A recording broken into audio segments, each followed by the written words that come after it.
Hello. Hello students, स्वागत है आपका इस वीडियो में हम लोग सवाल नंबर 181 से लेके 190 तक बनाएंगे। लिंक का जो लिंक है पीडीएफ का, वो डिस्क्रिप्शन में होगा। और आखिर में मैं दिखा दूंगा कि पीडीएफ कैसे डाउनलोड करना है। दो बातें कहनी है। पहला तो ये कि जब मैं सवाल पढ़ता हूँ तो आप वीडियो को रोक दीजिए और सवाल खुद से बनाने की कोशिश कीजिए। और अगर नहीं बनता है तभी आप सॉल्यूशन देखिए। और दूसरी बात ये कि आप उस सवाल को छोड़ के आगे बढ़ सकते हैं, ठीक है, और बाद में आपकी कोशिश कीजिए। किसी भी सवाल को 15 मिनट से ज़्यादा नहीं देना है। और अगर 15 मिनट में नहीं बनता है तो या तो सॉल्यूशन देख लीजिए या फिर उसको छोड़ के आगे बढ़ जाइए। तो बिना किसी देरी के शुरू करते हैं। सवाल नंबर 181 कहता है कि ए बी सी तीन असमान संख्याएं हैं इस तरह से कि ए बी सी समानांतर श्रेणी में है। बी माइनस ए सी माइनस बी और ए जो है वो गुणोत्तर श्रेणी में है। तो सिद्ध करना है ए अनुपात बी अनुपात सी बराबर 1:2:3। तो दिया हुआ है कि समानांतर श्रेणी में है एबीसी, तो हम लिख सकते हैं बी माइनस सी बराबर ए माइनस बी। और गुणोत्तर श्रेणी में है तो हम लिख सकते हैं सी माइनस बी होल स्क्वायर बराबर बी माइनस ए गुना ए। अब यहां से आप देखिए तो ये बी माइनस सी बराबर ए माइनस बी दिया हुआ है, तो इसमें इसके बदले हम ए माइनस बी सब्स्टिट्यूट कर सकते हैं। तो ए माइनस बी होल स्क्वायर जो है वो हो जाएगा ए माइनस बी गुना ए। तो अब इसमें से ए माइनस बी कैंसिल आउट हो जाएगा क्योंकि तीनों समान संख्याएं हैं। तो ए माइनस बी बराबर ए, यानी कि 2a बराबर बी। यहाँ पे माइनस साइन का लफड़ा है। आप देखिए ये c minus B whole square है और यहाँ b minus C whole square है, तो स्क्वायर तो सेम होगा। a minus B cancel out हो जाएगा। यहाँ पे माइनस आना चाहिए कहीं पे, क्योंकि a माइनस बी कटेगा तो b इधर आएगा, तो a में माइनस आना चाहिए। b माइनस से है ना, b माइनस से गुना है, तो यहाँ पे माइनस साइन आना चाहिए। माइनस साइन मिसिंग है। खैर, माइनस साइन यहाँ पे आप लगा दीजिए। तो 2a बराबर b आ जाएगा, और जब 2a बराबर b है तो 3a बराबर c हो गया। ठीक है। आप यहाँ पे मान b के जगह रख सकते हैं। 2b बराबर a प्लस सी, तो a के बदले 2b के बदले 2b रखिएगा, 2a रखिएगा तो 4a बराबर c प्लस a, तो a 3a बराबर c आ जाएगा। तो इससे पता चलता है a अनुपात b अनुपात c जो है 1:2:3 होगा। सवाल नंबर 182 कहता है कि एक त्रिभुज की तीन भुजाएं हैं एबीसी, जो गुणोत्तर श्रेणी में है। इस तरह से गुणोत्तर श्रेणी में है कि लॉग ए घटाओ लॉग दो बी, कॉमा लॉग दो बी घटाओ लॉग तीन सी घटाओ लॉग तीन सी घटाओ लॉग ए जो है वो समांतर श्रेणी में है। तो हमें सिद्ध करना है कि A B C obtuse angle triangle है। ऑब्ट्यूज एंगल ट्रायंगल की हिंदी मुझे नहीं पता है, पर ये एक ऐसा केंद्र होगा जिसका एक ऐसा त्रिभुज होगा जिसका एक कोण जो है 90 डिग्री से बड़ा होगा। ऑब्ट्यूज एंगल का मतलब वही होता है। तो हम देखते हैं ए बी सी जीपी में है, गुणोत्तर श्रेणी में, तो बी स्क्वायर बराबर ए सी। अब दूसरी शर्त जो दी हुई है उससे हम कह सकते हैं 2 गुना लॉग दो बी घटाओ लॉग तीन सी, यानी बीच वाले टर्म का 2 गुना, वो बाकी दोनों जो टर्म है उनके अंतराल, उनके घटाव का बराबर होगा। तो ये हो जाता है लॉग तीन सी घटाओ लॉग दो बी। तो अब इसको हल करेंगे तो हमें मिलेगा 3 log 2b बराबर 3 log 3c, यानी 2b बराबर 3c हो जाएगा। यहाँ पे 3 कैंसिल आउट हो जाएगा, तो 2b बराबर 3c, यानी b बराबर 2a/3 और c बराबर 4a/9। तो अब हम देखते हैं कि a जो है वो सबसे बड़ी भुजा है। ठीक है। तो cos a का मान होता है बी स्क्वायर जोड़ सी स्क्वायर माइनस ए स्क्वायर बटा 2bc, क्योंकि ये सबसे बड़ी भुजा है इसीलिए हम cos a निकाल रहे हैं। अब यहाँ पे इन सभी का मान रखेंगे तो माइनस आधा आ जाएगा। तो इसे पता चलता है 90 डिग्री से बड़ा है और हमारा त्रिभुज जो है वो ऑब्ट्यूज एंगल त्रिभुज है। क्वेश्चन 183 कहता है कि एक समीकरण दिया हुआ है एक्स स्क्वायर जोड़ बी एक्स स्क्वायर जोड़ सी एक्स जोड़ डी बराबर 0। और इस समीकरण के जो मूल हैं वो गुणोत्तर श्रेणी में है। तो सिद्ध करना है सी क्यूब ए बराबर बी क्यूब प्लस डी।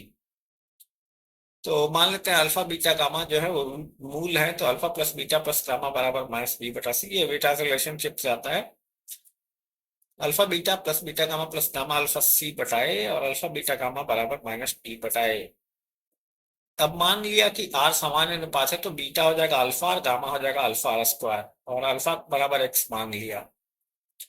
तो अब हम क्या करते हैं कि हमें यहाँ पे सी क्यूब बटा बी क्यूब निकालना है, ठीक है। तो सी क्यूब बटा बी क्यूब लिखते हैं, उसको कर देते हैं सी क्यूब बटा ए क्यूब गुना ए क्यूब बटा बी क्यूब। अब सी बटा ए का मान हमें पता है alpha beta, beta gamma gamma alpha है, वो डाल दिया। और बी बटा ए का मान हमें पता है minus alpha plus beta plus gamma का होल क्यूब, तो माइनस साइन आ जाएगा, यहाँ पे माइनस साइन लिख दिया।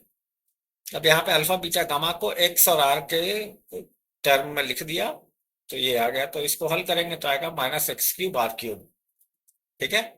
तो एक्स क्यूब आर क्यूब क्या है आपका अल्फा बीटा गामा, ठीक है, क्योंकि एक्स 3 बार आएगा, आर और आर स्क्वायर आएगा, तो अल्फा बीटा गामा, तो डी बटा ए आ गया। ये डी बटा ए आ गया, तो यहाँ पे सी क्यूब बटा बी क्यूब है, तो इसको क्रॉस मल्टीप्लाई कर दिया, तो सी क्यूब गुना सॉरी सी क्यूब ए बराबर बी क्यूब डी आ गया। सवाल नंबर 184 कहता है कि हमें इस दिए हुए अनुक्रम का समापद निकालना है। दिया हुआ अनुक्रम है 1,1/3,1/5,1/7, ऐसे करके चलता गया है। तो आप देखेंगे नीचे का जो हिस्सा है, जो डिनोमिनेटर है, वो है 1, 3, 5, 7, ठीक है। तो 2n-1 हो जाएगा इसका nth पद, तो 300 हो जाएगा 1/199। सवाल नंबर 185 कहता है कि एक ऋणात्मक श्रेणी है जिसका पीवा पद क्यू आर है और क्यूवा पद आर पी है, तो सिद्ध करता है आरवा पद पी क्यू होगा। तो जो उसके करस्पॉन्डिंग जो पद होंगे अरिथमेटिक प्रोग्रेशन में, वो होंगे 1/क्यू आर और 1/आर पी।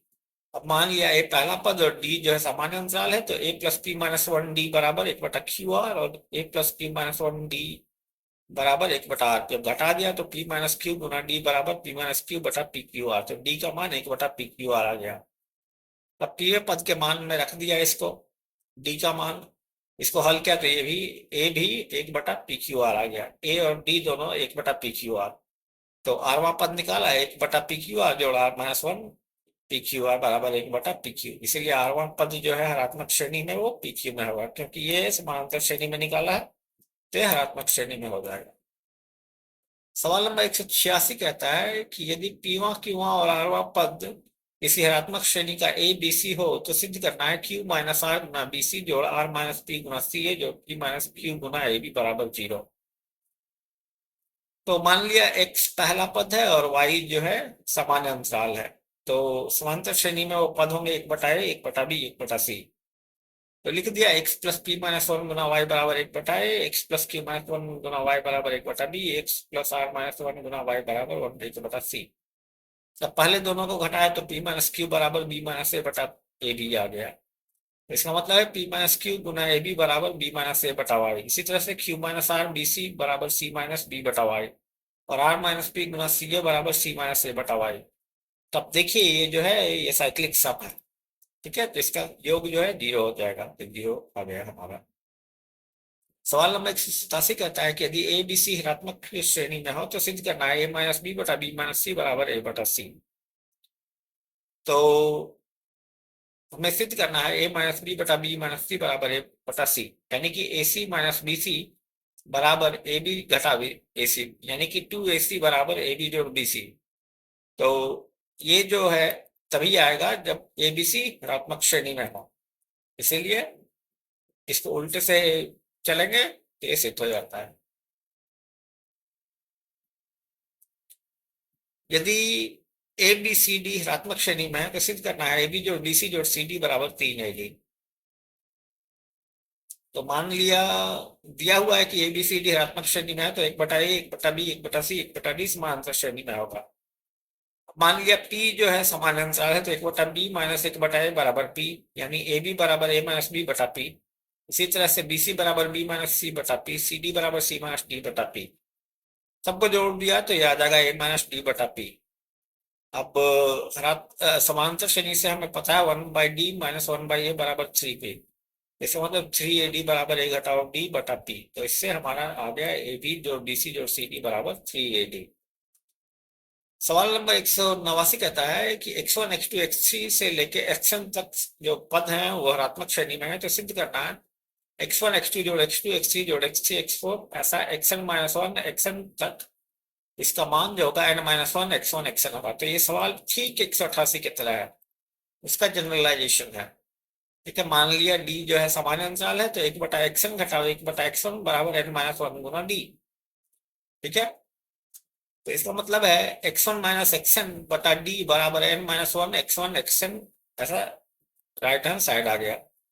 अब 1/x1 घटाओ 1/x2 का मान d है, जो कि जिसका मतलब है x1 माइनस x2 बटा d बराबर x1 x2। इसी तरह x2 घटाओ x3 बटा d बराबर x2 x3।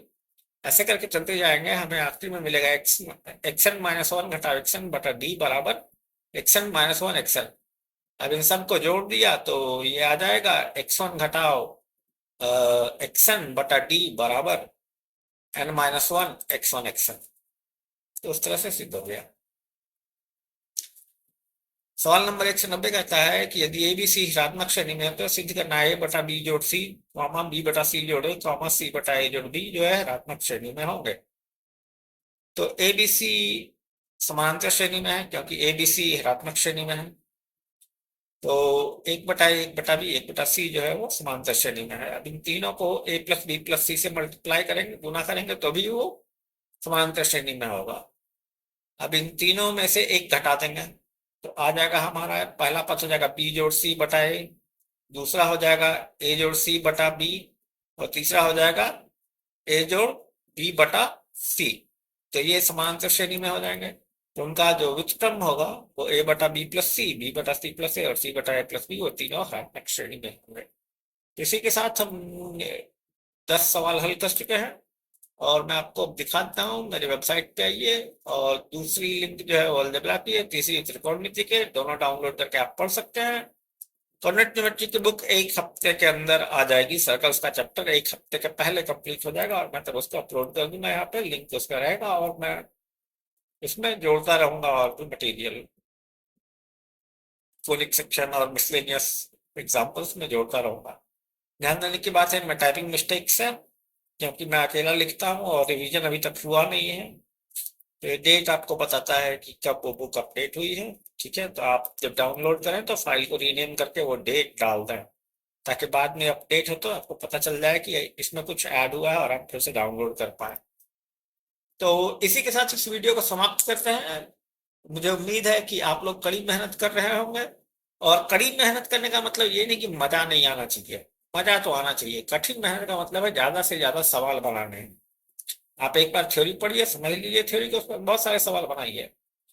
जितना ज्यादा आप सवाल बनाएंगे उतनी ज्यादा आपका आपकी कल्पना विकसित होगी, और मैथ्स कैसे बनता है वो आपको पता चलेगा। तो कल्पना का विकास बहुत जरूरी है मैथमेटिक्स के लिए, क्योंकि आपको बहुत कुछ सोचना पड़ता है, बहुत कुछ मानना पड़ता है, जोड़ना पड़ता है, घटाना पड़ता है अपने हिसाब से। तो बहुत सारे सवाल बनाने जरूरी हैं, इसके लिए अलग अलग तरह के सवाल बनाने जरूरी है। पहले आसान सवाल से शुरू कीजिए, फिर धीरे धीरे सवाल मुश्किल करते जाइए और उस तरह से आप आगे बढ़िए। तो एक बार फिर से वीडियो देखने के लिए आपका बहुत बहुत धन्यवाद, और हम कल मिलते हैं फिर से एक बार 10 और सवाल के साथ। तब तक के लिए मुझे आज्ञा दीजिए और आप सवाल बनाते रहिए। धन्यवाद।